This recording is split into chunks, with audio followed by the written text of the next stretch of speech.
ધંધો કરવા માટે લાયસન્સ જોઈએ છે તો પૈસા તો આપવા જ પડશે। ફૂડ સેફ્ટીનું લાયસન્સ મંજૂર કરવા માટે ક્લાસ 1 અધિકારી તોડ કરવા નીકળ્યા હતા અને આવી જાય છે એસીબીની ઝપટમાં। એક જ મહિનામાં આ બીજો બનાવ છે જેમાં ક્લાસ 1 અધિકારી તોડ કરવા નીકળ્યા હતા અને અભરખા પૂરા થઈ ગયા છે। કોણ છે આ અધિકારીઓ અને કયા અધિકારીના બેંક લોકરમાંથી લાખોનું સોનું મળ્યું છે, વિગતે વાત કરીએ આ વિડીયોમાં। વૈષ્ણવજન તો તેને કહીએ જે પીડ પરાઈ જાનાને રે। નમસ્કાર, નવજીવન ન્યૂઝમાં આપનું સ્વાગત છે। હું છું જયંત દાફડા।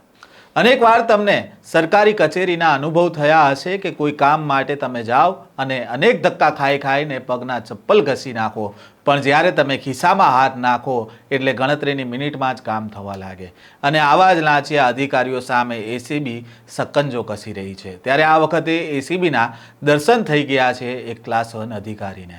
અમદાવાદ શહેરમાં ધંધો કરવા માટે food safety and standard act હેઠળ લાયસન્સ મેળવવું ફરજિયાત છે અને ફૂડ સેફ્ટીનું લાયસન્સ મંજૂર કરવા માટે ₹25,000ની લાંચ લેતા food safety and standard authority of ઇન્ડિયાના જોઈન્ટ ડાયરેક્ટરને એસીબીએ રંગે હાથ ઝડપી પાડ્યા છે।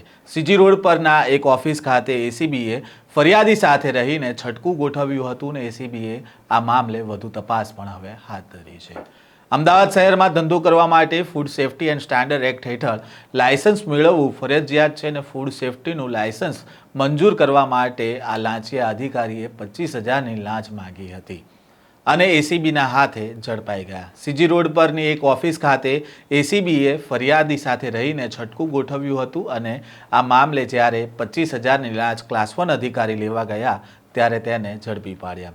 તો બીજી બાજુ થોડા દિવસ પહેલા અન્ય એક ક્લાસ 1 અધિકારીને પણ એસીબીએ ઝડપી પાડ્યા હતા। બનાસકાંઠામાં નાયબ કલેક્ટર તરીકે ફરજ બજાવતા અંકિતા ઓઝા બાંધકામની સ્ટેમ્પ ડ્યુટી ઘટાડી તેમજ ઘટાડેલા સ્ટેમ્પ ડ્યુટીનું ચલણ ઝડપથી આપવા ₹3 લાખ માંગ્યા હતા। જોકે એસીબીએ ક્લાસ 1 અધિકારીને ઝડપી પાડ્યા અને ત્યારબાદ તપાસ કરી રહી હતી। આ દરમિયાન તેમના બેંક લોકરની તલાશી લેતા તેમાંથી કુલ 74 લાખના સોના ચાંદીના દાગીના અને બિસ્કિટ મળી આવ્યા છે। નાયબ કલેક્ટર અંકિતા ઓઝાએ 10 વર્ષની નોકરીમાં કેટલો ભ્રષ્ટાચાર કર્યો છે તે તો હવે આગામી દિવસમાં એસીબીની તપાસ બાદ સામે આવશે। અત્યાર સુધી અનેક લોકોના મુખે એવી વાતો ચર્ચાતી હતી કે એસીબીની ઝપટમાં નાની માછલીઓ આવી રહી છે, પરંતુ એક જ મહિનાની અંદર 2 ક્લાસ 1 અધિકારી એસીબીની ઝપટમાં આવી ગયા છે। આ પ્રકારના સમાચાર સાથે ફરી મળીશું, ત્યાં સુધી નવજીવન ન્યૂઝ સાથે જોડાયેલા રહેજો।